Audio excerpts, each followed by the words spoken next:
દર્શક મિત્રો, ગ્રહો પોતાની ચાલ મુજબ ચાલતા હોય છે અને ચાલ મુજબ જ્યારે પોતે પૃથ્વીથી અત્યંત નજીક આવી જાય ત્યારે આપણને એવું લાગે છે કે કોઈ ગ્રહ વક્રી થઈ રહ્યો છે, એટલે કે ઊંધો ચાલી રહ્યો છે। જેવી રીતે તમે કોઈ રેલવે સ્ટેશન ઉપર તમારી ટ્રેન ઊભી છે અને એ ટ્રેનની બાજુમાં જ ફૂલ સ્પીડની અંદર કોઈ ટ્રેન જઈ રહી છે અથવા ધીમી સ્પીડની અંદર કોઈ ટ્રેન જઈ રહી છે, તો તમને એવું લાગશે કે તમારી ટ્રેન ચાલી રહી છે। અને એટલા માટે દર્શક મિત્રો, જ્યારે પૃથ્વીથી કોઈ ગ્રહ નજીક આવતો હોય છે ત્યારે એની વિશેષ અસર આપણા ઉપર થતી હોય છે।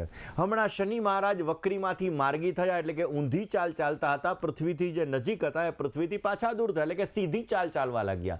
હવે ગ્રહોના રાજકુમાર એવા બુધ મહારાજ પોતે વક્રી બની રહ્યા છે। 16 ડિસેમ્બર 2024 સુધી પોતે વક્રી પરિભ્રમણ કરવાના છે। સૂર્યથી કોઈ નજીકમાં નજીક ગ્રહ હોય તો એ બુધ મહારાજ છે, કારણ કે બુધ સૂર્યથી વધારે નજીક હોવાના લીધે વધારે પડતા અસ્તના જો કોઈ ગ્રહ થતો હોય તો એ બુધ મહારાજ અસ્તના થતા હોય છે। તો દર્શક મિત્રો, ખાસ કરીને આ બુધ મહારાજ એટલે કે ગ્રહોના રાજકુમારનું વક્રી થવું કઈ રાશિના જાતકોને આપશે લાભ, કઈ રાશિના જાતકોને કરાવશે નુકસાન, તમારી રાશિ ઉપર એની વિપરીત અસર પડી રહી છે તો એના માટે કયા ઉપાયો કરવા જોઈએ, આ દરેક વિષય ઉપર વાત કરવી છે। સાથે સાથે દર્શક મિત્રો, જે લોકોનું ઉત્તર દ્વારનું મકાન છે, કારણ કે ઉત્તર દિશાનો સ્વામી બુધ બને છે, અને એટલા માટે જે લોકોનું ઉત્તર દ્વારનું મકાન છે આ લોકો માટે કયા એવા ઉપાયો કરવા જોઈએ, આમ વાસ્તુના નાના ઉપાયો વિશે પણ આપણે ચર્ચા કરતા રહીશું। દર્શક મિત્રો, આપણે વાત કરી રહ્યા છીએ ગ્રહોના રાજકુમાર એવા બુધ મહારાજની। દર્શક મિત્રો, બુધને બુદ્ધિનો કારક ગ્રહ કીધેલો છે। એવું કહેવાય છે કે બુધ વાણીનો પણ કારક છે। જે વ્યક્તિનો બુદ્ધ સારો હોય આવા વ્યક્તિની વાણીની અંદર મીઠાશ વધારે પડતી રહેતી હોય છે। કાન, નાક અને ગળાનો કારક બુધ છે। ફાઇનાન્શિયલ મેનેજમેન્ટનો કારક પણ બુધ છે। તમારું બાળક ગણિતમાં કાચું છે તો સમજવાનું એનો બુધ નબળો છે, ને એટલા માટે ગણિતનો કારક પણ બુધ છે। તમારા બાળકને તમારે સીએ બનાવવો છે, ક્યાંક ને ક્યાંક બેન્કિંગ ક્ષેત્રની અંદર આગળ વધારવો છે, તો એના માટે બુદ્ધ પાવરફુલ હોવો જરૂરી છે। એટલે બેન્કિંગ ક્ષેત્ર અને સીએ લાઈન સાથે પણ બુદ્ધ મહારાજ પોતે જોડાયેલા છે। દર્શક મિત્રો, આ બુદ્ધ મહારાજ એ બુદ્ધિના કારક છે, અને એટલા માટે આપણે મહેનત ગમે એટલી કરીએ, સંઘર્ષ ગમે એટલો કરીએ, પણ જો બુદ્ધિથી કામ નથી લેતા તો ક્યાંક ને ક્યાંક આપણા જીવનની અંદર સ્ટ્રગલ, મહેનત, પરિશ્રમ વધે છે, પરંતુ જોઈએ એટલો આપણને લાભ નથી મળતો। અને એટલા માટે જ લોકો એવું કહે છે કે સંઘર્ષ મહેનત કરવાની સાથે સાથે બુદ્ધિ ક્ષમતા દ્વારા જો તમે કામ લેશો તો તમારી મહેનત કરતાં અનેક ગણું ફળ તમને મળતું જણાશે। ને એટલા માટે તમારી બુદ્ધિને તીવ્ર બનાવવા માટે તમારો બુદ્ધ સારો હોવો જરૂરી છે। દર્શક મિત્રો, બુદ્ધ એ મિથુન રાશિ અને કન્યા રાશિનો સ્વામી બને છે। બુદ્ધ એક એવો ગ્રહ છે કે જે કન્યા રાશિની અંદર જ ઉચ્ચનો બનતો હોય છે, અને આ જ બુદ્ધ મહારાજ મીન રાશિ ની અંદર નીચસ્થ બનતા હોય છે। જ્યારે સૂર્યથી અંશાત્મક રીતે જ્યારે જોડાઈ જાય ત્યારે બુદ્ધ મહારાજ અસ્તના થતા હોય છે। જેને ચામડીને લગતી સમસ્યા હોય, વાણીને લગતી સમસ્યા હોય, એલર્જીને લગતી સમસ્યા હોય, આ બધી સમસ્યાઓનો કારક પણ બુદ્ધ ગ્રહ છે।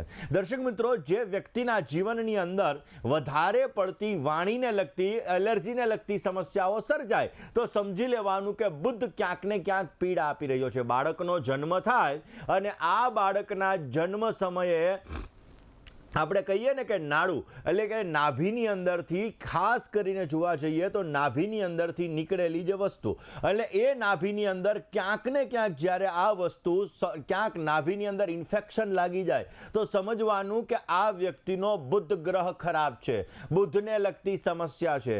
જે વ્યક્તિના જીવનની અંદર બુદ્ધ ખરાબ હોય આવા વ્યક્તિના જીવનની અંદર ઘણી બધી સમસ્યાઓનો સામનો કરવો પડે છે। આવા વ્યક્તિઓને અપ ડાઉનને લગતી સમસ્યાઓ વધારે પડતી જોવી પડતી હોય છે। જીવનની અંદર ચડાવ ઉતારને લગતી સમસ્યાઓ પણ વધારે પડતી જોવી પડતી હોય છે।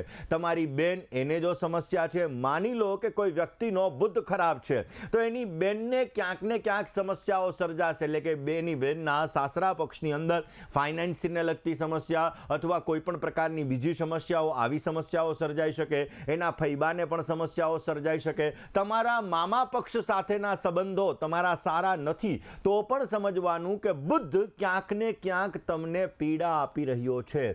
જે વ્યક્તિનો બુદ્ધ ખરાબ હોય આવા વ્યક્તિના જીવનની અંદર મામા પક્ષ સાથેના સંબંધોમાં પણ તકલીફ થાય, બેન સાથેના સંબંધોમાં પણ તકલીફ થાય, ફૈબા સાથેના રિલેશનોમાં પણ તકલીફ થાય અને આ લોકોને પણ ક્યાંક ને ક્યાંક સમસ્યાઓનું સર્જન થતું હોય છે. દર્શક મિત્રો, બુદ્ધ આપણા જીવનમાં વધારે પડતું મહત્વ ધરાવે છે. શનિની પીડા, રાહુની પીડા, મંગળની પીડા, એનાથી પણ વધારે જો કોઈ ગ્રહની પીડા આપણા જીવનમાં સમસ્યાઓનું સર્જન કરે તો એ બુદ્ધ મહારાજની પીડા છે. અને આ બુદ્ધ મહારાજ મંગળની રાશિ એટલે કે વૃશ્ચિક રાશિ, વૃશ્ચિક રાશિની અંદર પોતે વક્રી બની રહ્યા છે. કારણ કે વૃશ્ચિક એટલે મંગળની રાશિ, અગ્નિ તત્વની રાશિ. બુદ્ધ મહારાજ એ પૃથ્વી તત્વના ગ્રહ છે અને મંગળની રાશિની અંદર ક્યાંક ને ક્યાંક આ બુદ્ધ મહારાજ આવતીકાલે એટલે કે 26/11/2024ના રોજ પોતે વક્રી બની રહ્યા છે, પૃથ્વીથી નજીક આવી રહ્યા છે, ઊંધી ચાલ ચાલી રહ્યા છે. અને આ ઊંધી ચાલ ઘણી રાશિના જાતકોને ઘણી બધી સમસ્યાઓ ઉત્પન્ન કરાવડાવશે, જ્યારે ઘણી બધી રાશિના જાતકોને ઘણો બધો લાભ પણ કરાવશે. હવે દર્શક મિત્રો, તમારી રાશિ ઉપર એની શું અસર થવાની છે, કઈ રાશિના જાતકોને સમસ્યા મળવાની છે અને જે રાશિના જાતકોને સમસ્યાઓ પ્રાપ્ત થવાની છે આ રાશિના જાતકોએ કયા ઉપાયો કરવા જોઈએ, આ આપણે જાણીશું રાશિ ભવિષ્યની સાથે કે તમારી રાશિમાં આ વક્રી બુદ્ધ મહારાજનું શું પરિણામ રહેશે. વૃશ્ચિક રાશિની અંદર એટલે કે અગ્નિ તત્વની રાશિની અંદર એવું કહેવાય કે મેષ રાશિ એટલે મસ્તક અને વૃશ્ચિક રાશિ એટલે ક્યાંક ને ક્યાંક જ્યારે આપણું જીવન છે ને, આપણા જીવન અને મૃત્યુ આ બંને સંબંધ મંગળ સાથે જોડાયેલો છે. અને એટલા માટે જ મેષ અને વૃશ્ચિક રાશિની અંદર જ્યારે કોઈ પણ ગ્રહ આવતો હોય ત્યારે એ ગ્રહને લગતી સમસ્યાઓ, એ ગ્રહને લગતા લાભો આપણા જીવનની અંદર ઘણું બધું ફળ આપતા હોય છે. વૃશ્ચિક રાશિ એટલે એમ કહી શકાય કે રહસ્યની રાશિ અને એ રહસ્યની રાશિની અંદર બુદ્ધિના કારક ગ્રહ એવા બુદ્ધ મહારાજનું પરિભ્રમણ થવા જઈ રહ્યું છે. તો આ બુદ્ધ મહારાજનું વક્રી પરિભ્રમણ તમારી રાશિ ઉપર કેવી અસર કરશે